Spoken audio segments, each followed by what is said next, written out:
Everybody, it's nice to see everybody here in our live Zoom talk with myself, Tanya Milan from Self-Sufficient Homesteading and Gardening, and Warwick Seltzer from Beware. We are doing an interesting talk tonight. We just had some technical difficulties. Sorry about that, guys. The link that went up last was faulty. So we're thankful that the rest of you got on. Judy, we see you here too, and Andrew, nice to see you again. Eric, welcome very much. We're hoping that some more people will join us. We've sent out a new email to say that it was faulty, and we're hoping that they get it in time and that they can join us as well. Warwick, how was your week? Yeah, it's been a bit crazy. I think everybody's had welcome again to everybody as well.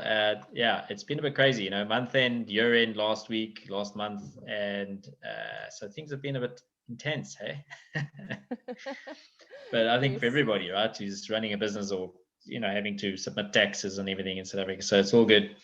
But yeah, man, I'm excited about some of the stuff we've been chatting about, Tanya, about getting high on tunnels and getting bees involved to pollinate them, and so yeah, that's what we're talking about tonight, hey. Getting on with, I think it's something that it's a goal to action that you've set, right, for you guys on your homestead. So absolutely. And then we started talking about how I consulted with these guys that were in the blueberry farm. It was the second biggest blueberry farm at the time, about 4 years ago, in the Eastern Cape, just outside East London. And yeah, it was quite an experience. So we'll get to that a little bit later. But also, I think when we chatted to the guys at Guano Boost, wink wink nudge nudge, we had a chat with them in one of our previous videos, if you remember. I don't know if you guys will recall, but yes. They were pretty awesome. They make this all organic fertilizer, right, from guano. Anyway, so in doing a lot of the research around that talk with them, we also figured out that the bees could help a lot with just in general with tunnels. And in Europe, actually, a large portion of people are using bumblebees, but we don't have bumblebees in South Africa. We've got all kinds of other kinds of bees, but we just don't have bumblebees. We've got carpenter bees, solitary bees, all that sort of stuff, but we don't have bumblebees. So we can't do that, but we can still utilize the honeybees to pollinate and get a really good boost on that. So we'll talk a little bit more about that a little bit later. But why don't you give us a bit of a rundown about you guys, your tunnel? Like what do you guys, I know you guys had that set out as a goal for this year. So what kind of tunnel are you guys talking about? And what's your budget and what's your planning and all this sort of stuff? What's going on? Okay, well, we are looking for, or we want to put up a high tunnel. And it should be about 30 by 10 meters. So it's quite a big one. And I've done my research. It costs in the region of 90,000 Rand. And the budget is zero at this stage.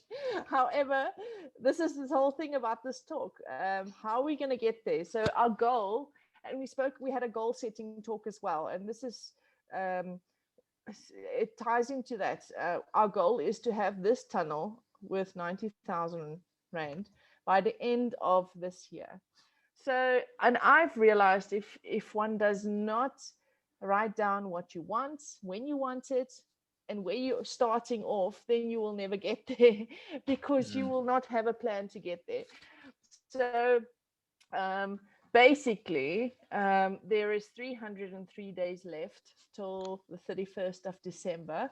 And of those 303 days, I only want to be working 201 days of those for this tunnel. So, or 210 days, I can't. Give or take. Yeah, give or take. There we go. So I only want to work weekdays. And I've worked it out. That works out, and I've worked it out to dollars because I'm going to be earning in dollars. So I have to, nice. I have to earn $28.50 a day to be able to buy the tunnel by the 31st, or let's say the beginning in January of 2022. So one has to sit and think, okay, how am I going to what am I going to do to make me $28 a day for 210 days of 2021? And well, my son started showing interest last year in crypto trading, and he does what they call scalp trading. And scalp trading means simply, not like somebody told me today, what are you scalping people? And no. Okay, so scalp trading is little small minute by minute trades on the cryptocurrency world. So there's different coins that you can scalp: Bitcoin, Ethereum, and many other altcoins, etc. So you use the opportunities where most people trade on a long-term basis. They buy now and they wait a few months and then they sell. Scalp trading is minute by minute, so it's really, really fast, but the potential is there to earn money. So is it possible to earn $28 a day on scalp trading? Yes, it is. I have tested it. My son does it as I said, and I'll tell you about his goal just now too, so you can understand what he does. But I made, in the last 2 weeks, there was one day I made $35, and another day I made only $14, and another day I made $25. So it's not always a consistent amount. However, it is it's good amounts. If I average it out, I'm gonna get there. And there's some good days and there's some not so good days where the markets are good and where the markets are not good. So okay, back to my son. My son started doing this last year, and he's doing very, very well. And he's taught me, but I realized that if I want to do it properly, then I need to do the course too. So I'm busy with my course at this stage, and I am graduating by Friday. And then I will be much more informed than I am at this stage. So that's what I'm planning. And just to give you an idea, my son scalps under adult supervision. Let me just say that, because he is still a minor. But his goal is to have $470 by the 30th of April. Now that's just tomorrow, if you think how time flies. Yeah. So he has worked out since the time that he started. He has to scalp $8.60 a day, and he does it. He gets it right. So if my minor son under my supervision can scalp $8.60 a day, and then I can do the $28 a day. The thing is just, one has to be consistent. You have to say, okay, I'm going to spend 2 hours a day, maybe 3 or whatever, and I'm going to scalp trade and get to my goal. And one has to stick to what you want to do. And I think that's the one thing that I've picked up with you, Warwick, this year. You are very, very focused, and you know where you're going for 2021. And that helps, because that just makes all your actions more effective, and takes any useless actions out. You don't waste your time. So yes, that's how I am planning to get my tunnel. And it's going to be a wonderful day when I can show you guys how to do it. So yeah, if any of you also want to hear, we're going to do a talk on the scalp trading by itself at some stage. Then you just need to tune into that talk. We'll tell you how to do it. But anyway, Warwick, so tunnels, high tunnels. What is the story with high tunnels and bees? I've always wondered, how do I get the bees in the tunnel? Can I keep the hive in there? What do we do? The one of the limits is obviously space. You won't necessarily. So the Japanese use very small boxes, which are 5 frames big, which is what we could use is our catch box. So it's 5 to 6 frame catch box, and you literally then would put that into a small space like what you've got. Most likely the tunnel, the size that you're going to have, because you said how much by 3 by 9? How much is it? 30 by 10. 30 by 10. Yeah, so that's a decent size. So yeah, you could put one of those, put a catch box in there. I wouldn't put a hive in there. But the catch box, and then you would really need to have it open, have some of the flaps open or whatever during the day, especially if it's hot, because the bees also need to go collect water and other, potentially pollen and other things that they're going to need to survive while you're having them pollinate inside the actual high tunnel. But like the blueberries, for example, they weren't specifically closed. They weren't closed-ended anyway. The walls weren't closed. The sides and fronts weren't closed where we are consulted. So the bees could come and go as they needed to, but also because of the way that they were placed in the orchard, and they had about 80 hectares there of blueberries. So it was a big farm in those 4 years ago. But they also had about 8 varieties, which made a hell of a difference, because if you only had the one variety on all 80 hectares, you'd have that one variety's flowering period, which is one of the benefits of using a high tunnel and getting high and using tunnels, is because you're going to extend the growth period, right? So you can extend the growth period, and you can also extend by obviously planting companion plants. But what you could do, like these guys, what they did was, which I thought was brilliant, was they planted the same thing. Obviously, it's all blueberries, but they planted different varieties. So it doesn't have to be just done with blueberries, right? You could do the same thing with tomatoes. You could do the same thing with kind of different kinds of lettuces, or even different kind of potatoes, so that as and when one of them starts giving fruit or providing their harvest, so to speak, they are what do you call it? It's staggered, right? So the other benefit around this is that when we're doing it with blueberries, for example, instead of having just about a 4 to 5 week flowering period, these guys ended up having an 8-month flowering period. Now, the phenomenal outcome of this is that essentially they, although it was a very large orchard or tunnel-like system, if you like, it's 80 hectares, it's massive. The thing is that you could do that on a small scale too. It's relative. It's all what they call a fractional. It's like fractional. You could take it down to size, and it'll more or less give you the same effect anyway, and the same benefits. But what these guys were able to do is that they had an 8-month worth of supply, although it obviously wasn't always at the same amount. They had a consistent amount, at least, of a base average through those 8 months, which for the export market was exceptionally good for them, because it meant that they had 8 months worth of supply, even though it might not have been. It was much lower on average over that 8-month period than it would have been if they just spiked 80 acres. Or 80 hectares rather, for 6 weeks, and then it was done and dusted. So their suppliers were happy because their customer was happy rather, because they had 8 months worth of supply of X amount. And once we introduced the bees there, it was very interesting, because what we did is we tied them in with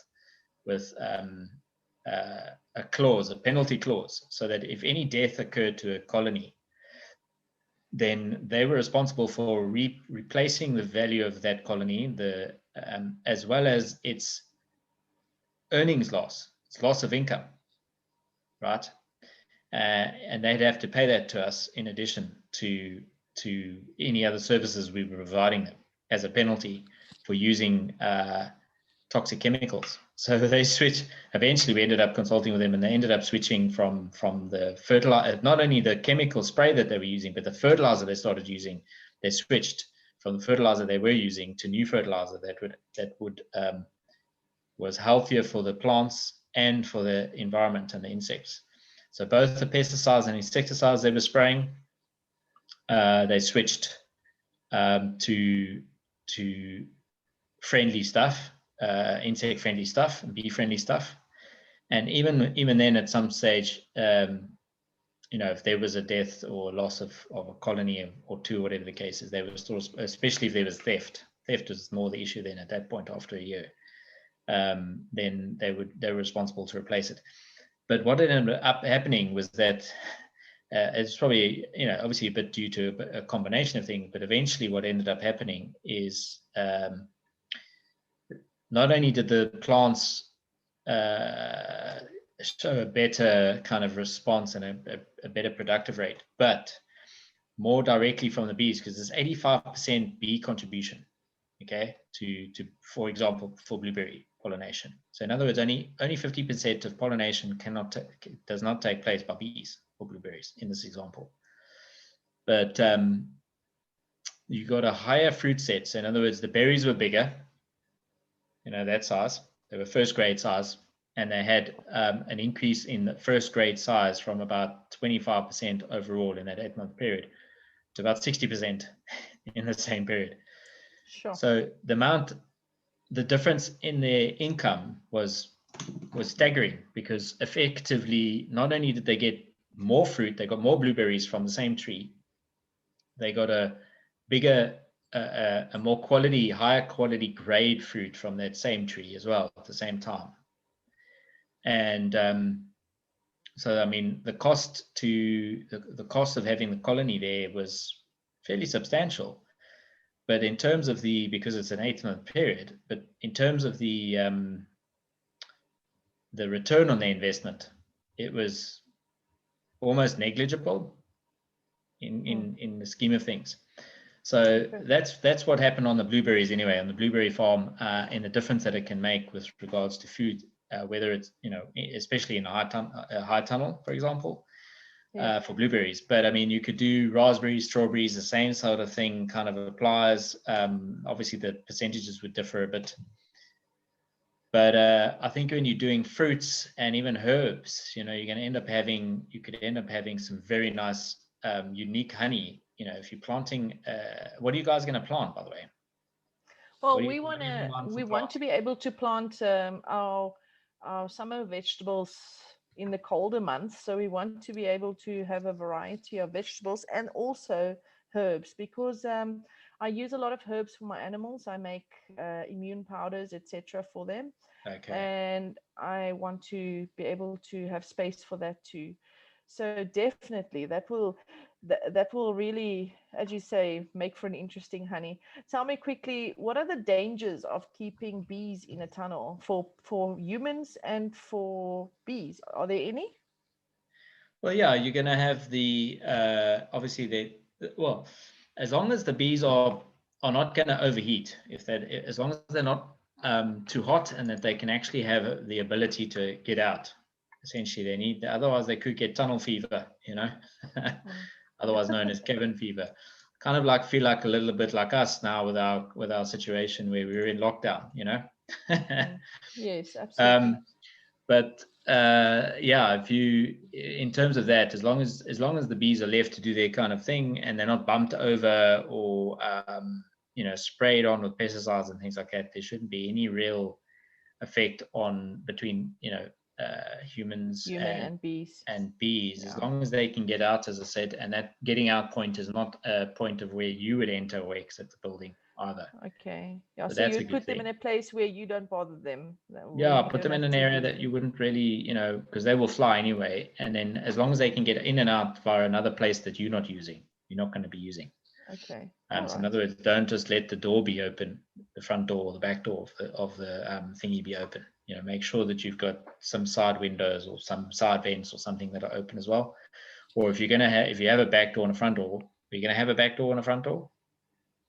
Well, I think possibly a front door. Yeah, I'm only thinking front door at the moment, but we'll see.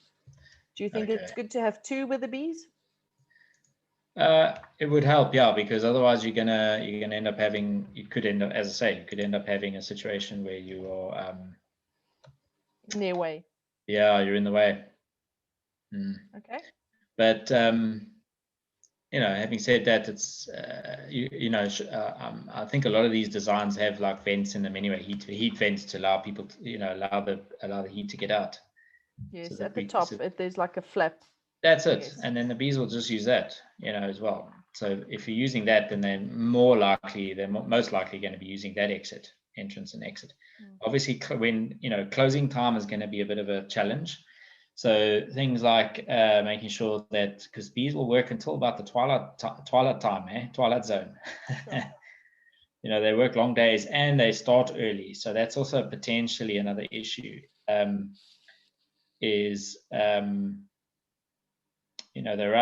They're up really early. They're up at the crack of dawn. So sunrise in the mornings, and then so 4:30, 5 o'clock in the full on summer. Winter obviously a bit later, but in the evenings the same sort of story. They'll only start returning to that little box at twilight time. So if the what's the name? If the tunnel is closed at that point, see, we didn't have that issue with the blueberries because it was still open on the sides anyway, the whole time. But in the case where you are closing at night, you'd only want to close at night if you can with the bees. At twilight time, because otherwise the bees will get caught outside and they'll be stuck out there for the night. If however you only going to open, say, 7 o'clock in the morning, then surely you must just make sure you've got enough food inside the tunnel until you can open for them. Yeah, you could have a bit of a feeding station for them in the meantime as well. That could give them some distraction, in the meantime. And then from there, you can then have a situation where you, and then when you come and open them at 7 or 7:30 in the morning, maybe before that first cup of coffee, you run down and open it up. And then just while after milking the cow. Yeah, while you're milking the cow and have the kettle on, you can let that happen, You can let, then before that happens, you go open up the thingy and then get on with the milking of the cow. And then by the time you've milked the cow, the kettle's boiled and you've got nice warm milk for your coffee or tea, and the bees are doing their thing. Yeah. Absolutely. Well, I'm thinking about advantages for the bees, because I'm thinking there's a lot of advantages for me as a person to have bees in a tunnel. But what are the advantages for bees? And now I thought about what happened to me last winter. I had a hive with bees, and there was two things. They either starved to death or they froze to death because it was quite cold. And I do think the tunnel will be a nice, cozy place for them in winter, where there will be, number one, there will be food, and there will be a bit of warmth. It won't be so cold. So I do think there's a benefit for bees as well. It's not a totally unnatural environment. That's right, yeah. Yeah, I think that's correct. As long as you, the only other thing is that placement of light in, if you've got lights nearby and they are on in the evenings. If that's on in the evening, the bees will, especially ones that are returning home in that twilight zone, then potentially they get distracted, or they see the light as the sun at that point in time in the evening. No lights at night. Ideally, switch the light off at least until they're all back in the, in the box for the night. Once they're back in the box for the night, then it's cool. Yeah, I don't think there needs to be a light. I think but I hear what you say. So advantages of tunnels. So I want to get back to that too as well, because we've looked at the advantages for humans. We've looked at advantages for bees, but just advantages in general of having a tunnel for your vegetables is protection. I hear you talking about the blueberries that are not closed on the side. So obviously it's just for protection and a bit of warmth, maybe. A protection from hail, the elements, etc. And I've also read up a bit. The nice thing about a tunnel is when it rains, and it rains a lot, the nutrients tend to rain out of the soil as well, and you have to replenish. And obviously we are organic farmers, so we'll just keep putting poop and stuff in there. But the tunnel is protecting that as well, in a sense, so it doesn't wash away like that. But rain is nice, though, I must say. But the environment inside the tunnel will create its own little ecosystem. I think that will be nice too. Yeah, that would work. I think that's good in terms of that. It's just as long as the bees have access to get out, and they're not going to be bumping into you guys if they're trying to leave the tunnel and you end up having a situation where there's no other way for them to come and go other than the same way you come and going. That could Yes, be a dilemma. yes. And then getting out and getting back for water and other things that aren't necessarily in the tunnel available for them. Yes. But what I also So, like is, I mean, you guys, you're going to get somebody to install this for you. You're purchasing it yes. from a high tunnel supplier, right? You're getting it from your Yes. dealer. Yeah, there we go. You're calling your connection. Yes. Yeah, I mean, when I was looking into this as well, I saw that there's quite some quite cool, unique designs, guys. People making PVCs, making some of the stuff out of PVC. They're not necessarily 30 by 10, but decent enough for people that are on a homestead or a small holding where they can actually, create a quite a cool little system. It's probably about 10 by, oh, maybe not 10. It's probably about 3 or 4 by about 10. Okay. And big enough for somebody who's got a small holding, and perhaps maybe not necessarily a big family yet, or even they might be living on their own, who knows, or even they've just got a small backyard and they want to do this. It seems pretty, there's some quite cool designs out there that went out in a couple of the emails leading up to the meet tonight. And so it's pretty cool just checking those out and seeing what designs people have come up with. Couple of pieces of PVC, some marine ply, and plastic. You can make your own. Some serious plastic wrap there. Yeah, weatherproofed plastic wrap. You can kind of make your own with a nice frame on the door. And That's another way to do it. I didn't budget it out, but it will be much cheaper than 90 probably, grand. Probably, yeah. But also yours is big, hey? 30 by 10 is a seriously nice unit. Yours is not going to be out of PVC, right? What are you guys? What are you doing? Stainless? It will be steel, from steel, or aluminium. so it's a very big difference in material use, right? Yeah.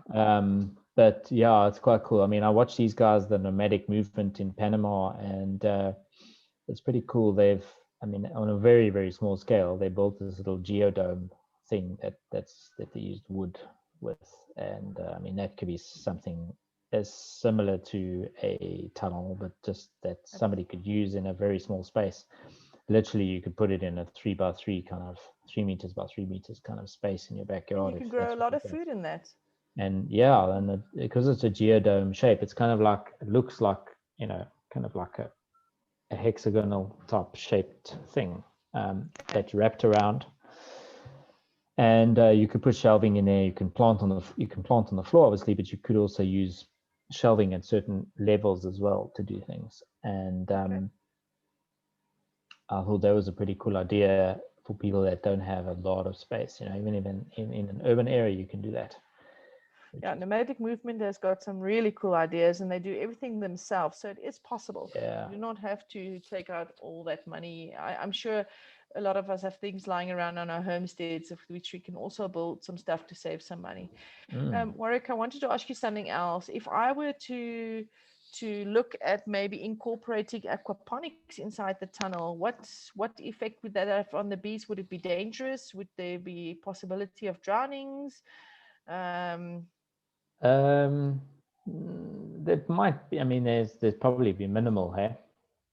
It's possible, but because there won't be any place for the bees to go sit to drink water. Well, they'd probably lean in and try and get as close as they can to whatever water they could, where possible.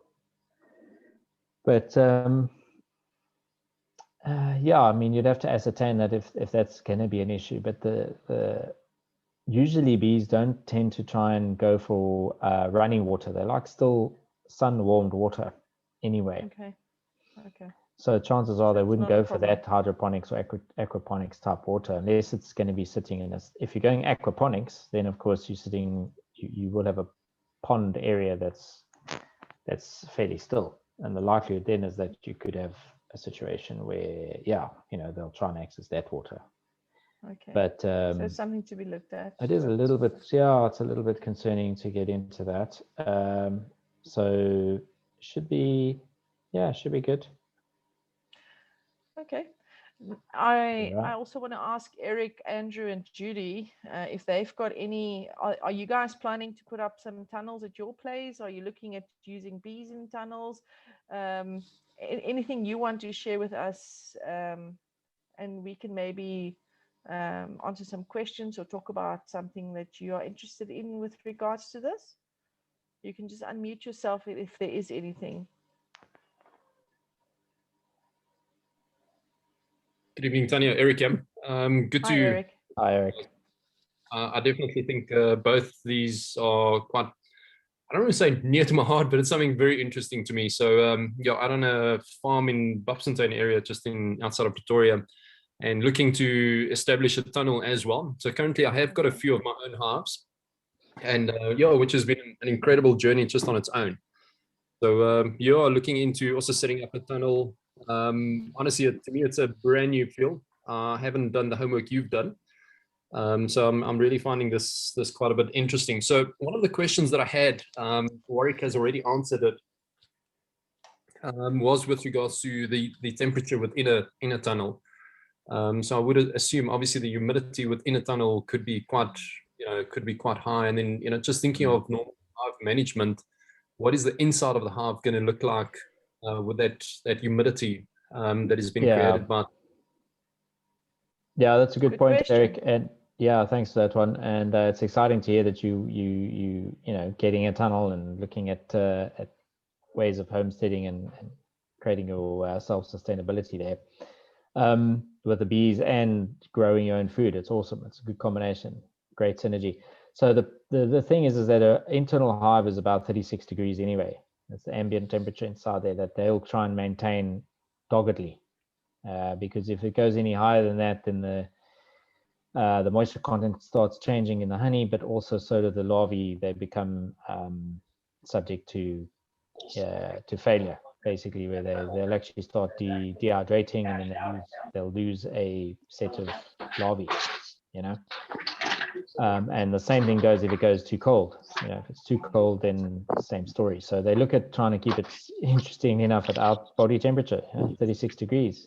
Something about that's strange. But yeah, so it's really important to, when it is getting hot, to open up your tunnel if you've got bees in there. Obviously, I wouldn't keep the bees in there all year round either. If you're not getting stuff that's flowering, then don't, you've got to move the bees away. Move them to somewhere where there is going to be food in the outdoors. That is a little bit more tricky because you can't just move them just summer. You can't just say, hey, come on, bees, come on, move in, you put up signs, like left, right, and okay, and down, and okay, that way, that doesn't work. If you're going to be moving the bees, you have to do it at night. And ideally you don't have to, but the only alternative is to move them about 1 meter a day. Correct. If you really have the dedication to do it, you can move them about 0.5 meter every hour, which is, serious commitment. But the ideal situation is to move them away at least 1 kilometer away, maybe even up to 2 kilometers away, to another site altogether at night. And then you leave them there for a couple of days, up to 5 nights even, and then ensure that you've also kind of put some kind of blockage, some foliage or whatever in front of the hive, in front of the entrance, because that disorientates them, and then they have to reset their GPS because they've got a very good GPS, okay? And if they stay there 2, 3, 4, 5 nights, then you can go collect them and then bring them back. And when you bring them back, you put them where you want them in the new position now, in the new spot. And then you repeat the process, put some foliage, block the entrance, and then the bees will reset the GPS again.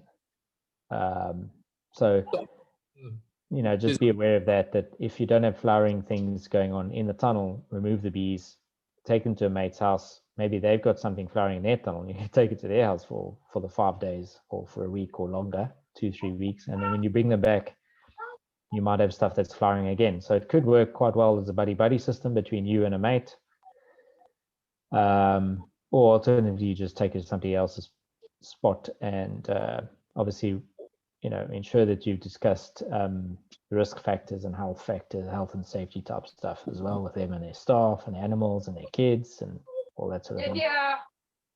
But yeah, hopefully, does that answer your question? Absolutely. So just thinking straight off there, I mean, there's a range of benefits as well. I mean, from weather and so forth.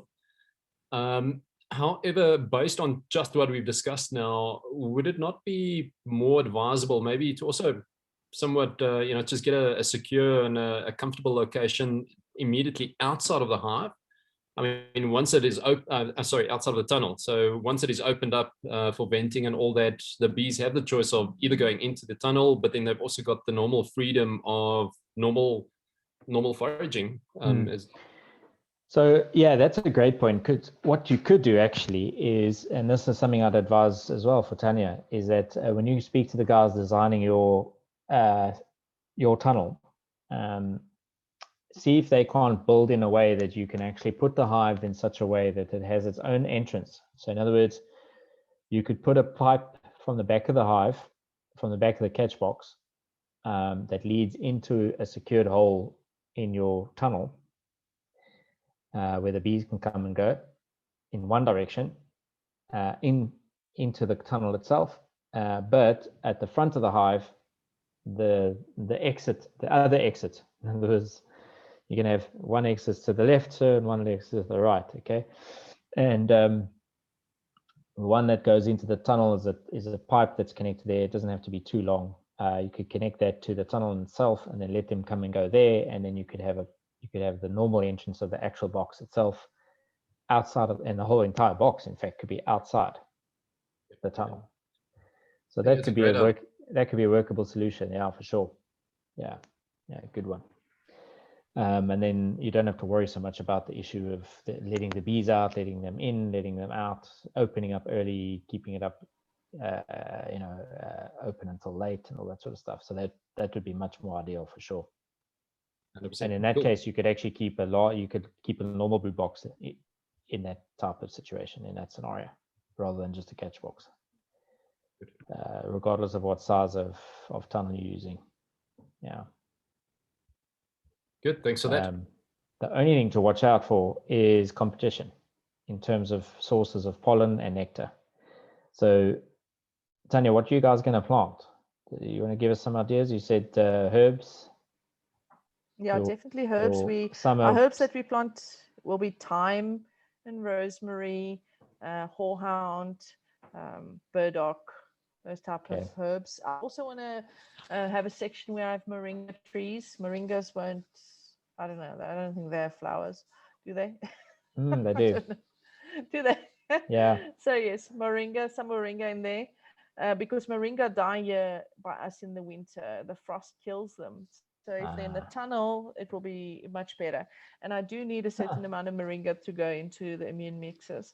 So, and then obviously I would want to plant tomatoes during the colder months in my tunnel, and some beans, cucumbers. So I want to have a constant supply. So something like kidney beans right now, that's flowering this month. They're also exceptionally prone to pollination by bees, which is quite cool, and you get quite a good honey from them. Yes. All right.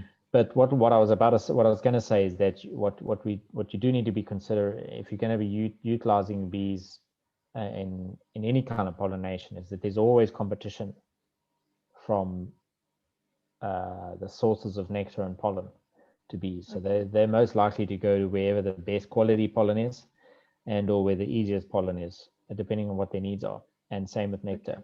So if there's a really good high quality nectar and they're in a low supply of nectar, then they're likely to go to that higher quality supply, which could mean that they're not spending any time. Potentially, it could mean that they're not spending any time in your tunnel, even though you want them to. But what you could do with that then is, if you've got the two options. If you've got the catch box that's in a tunnel, then it's not really an issue. The likelihood is that they would still, some of the bees would pollinate whatever's in the tunnel because they don't have too much of a choice, especially if you close it off for a short period of time without it being too hot.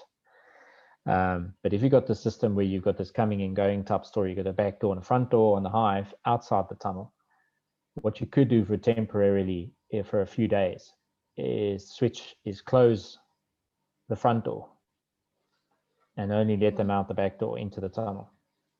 You could do that. So they have to. And then you're securing, you're securing your self-pollination, which will then boost, in terms of a lot of the stuff, the moringa would boost the moringa seed set, for example. Okay. Coffee is also another one. It's awesome. Coffee gets about coffee gets 40 to 60% increase in fruit set from bees. Sure. Despite the fact that they don't need pollination per se. Rustica, Rustica can do with pollination, but Arabica is self-pollinating, right? So it doesn't need pollination. But when bees get involved, honeybees get involved with it, you can get a 40 to 60% increase in fruit set, which is phenomenal. Can you imagine having that? Imagine saying that every time, imagine a fly imagine a honeybee lands on your goat, and all of a sudden you've got 1.5 goats, one and a half kids coming out. A pregnant goat gets a bee lands on its nose or something, and the next minute it's popping out 1.5 kids. It would be awesome. My wife. Well, yeah, keep them away from the wife, for sure. Oh dear. All right, I've got another question, and it came from it resulted from Eric's question.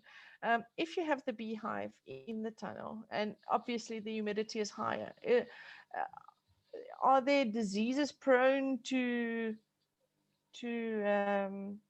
form inside a hive with high humidity? There is moisture related, bacteria or something that could form. That's we don't typically get it here in South Africa too much because it's quite dry. It could happen. It's European foulbrood would be the thing to watch out for. So it's sort of a moldy type bacteria, fungi type thing.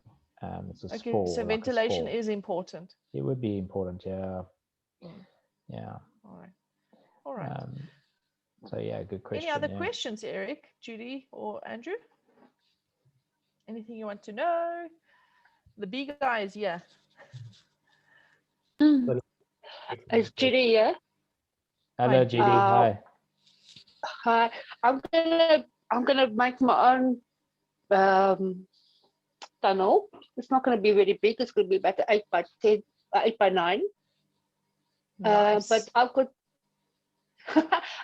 2 wild colonies. Yeah, so I'll be opening basically during the day, at least so that they can get in, and then obviously when it's dark, I'll just close it down. So I mean, I've got a whole lot of black pipe. I've got a whole lot of pellets which I get for free by a friend of mine, and I've got a whole lot of sleepers. So I think I'll be settled with that. It's just the plastic that I need to get. Okay, well, that's fantastic. That sounds great, eh? That's really good. Yeah, Yes, and it's going to cost these bees nothing. are going absolutely muggy. Yeah, it's just going to cost me the plastic. That's fantastic. Yeah.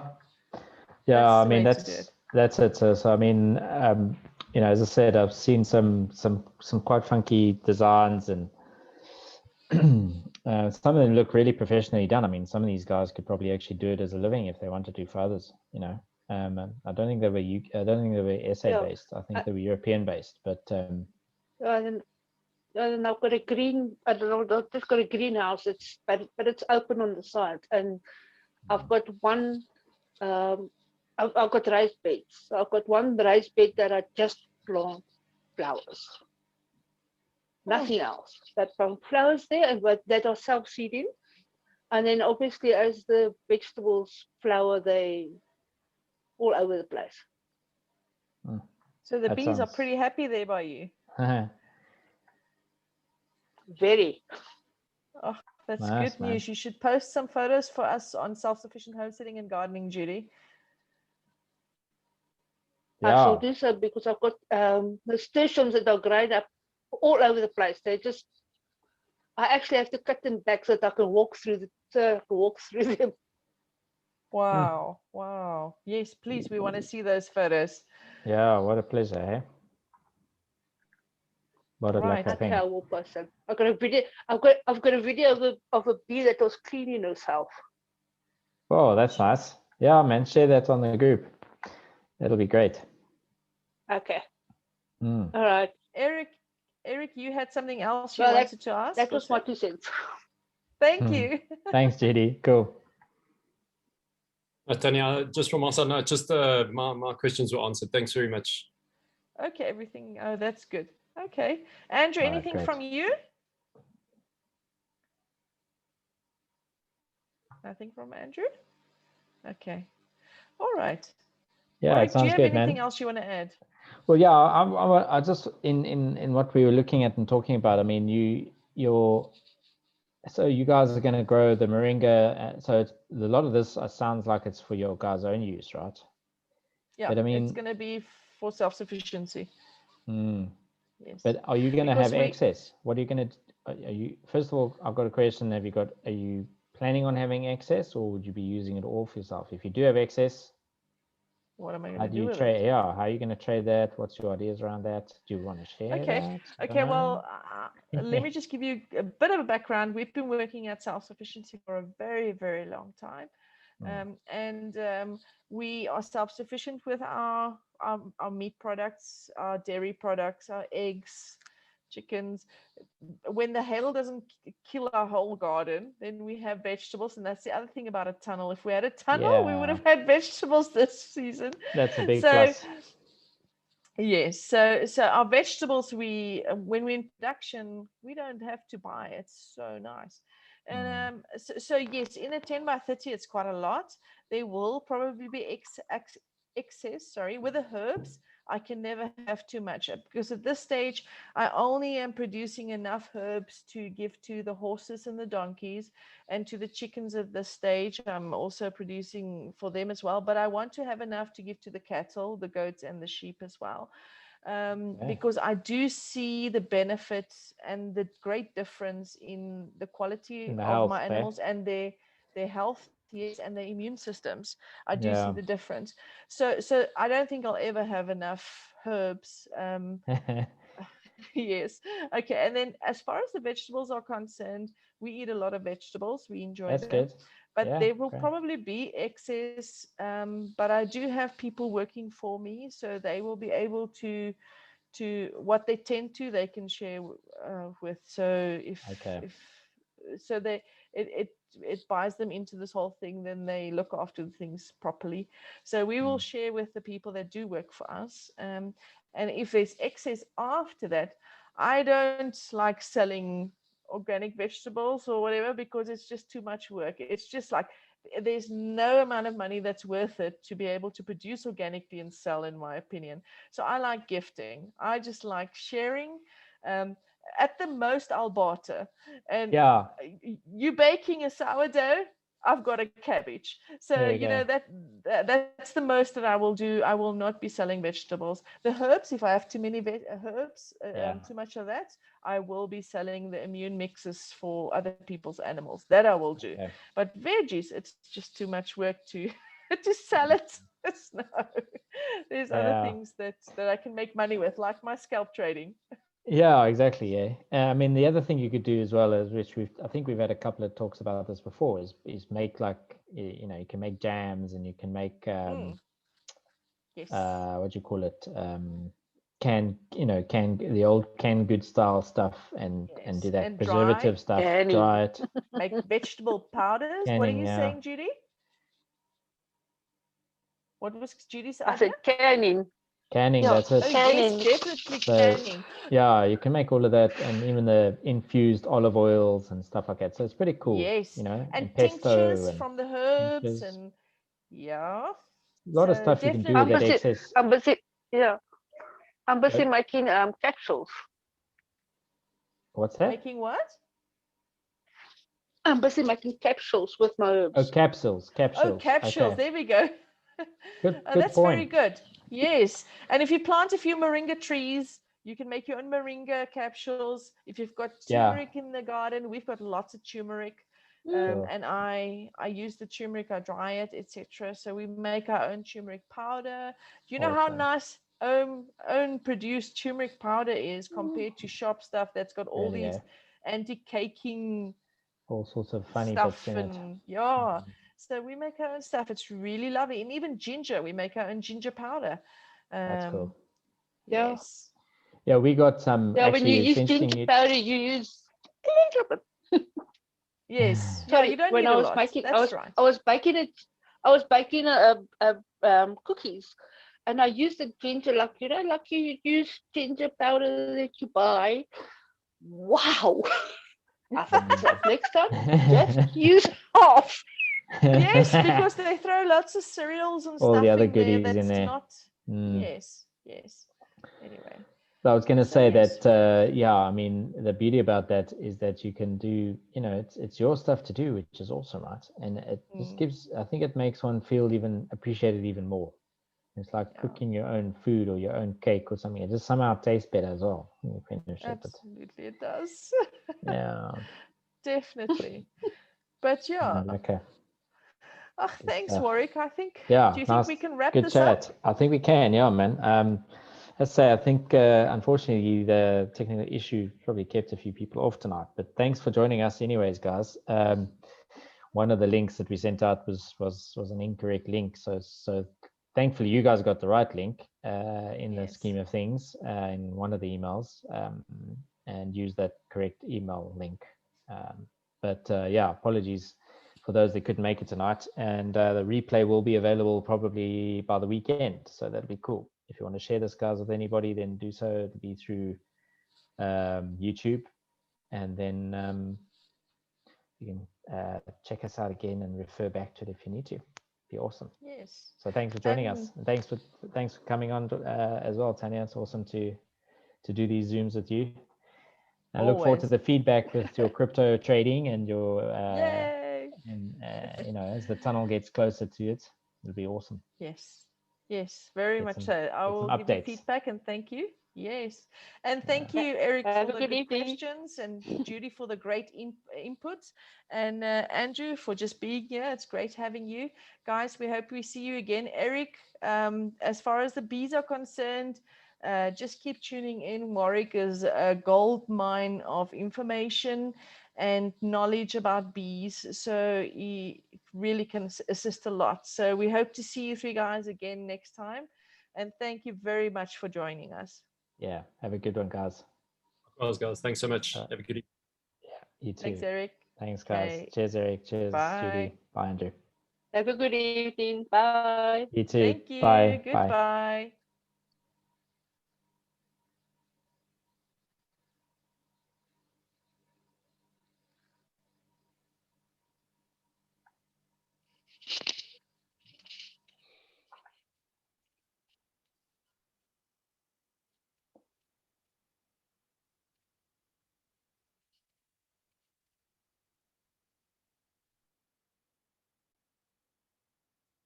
That's a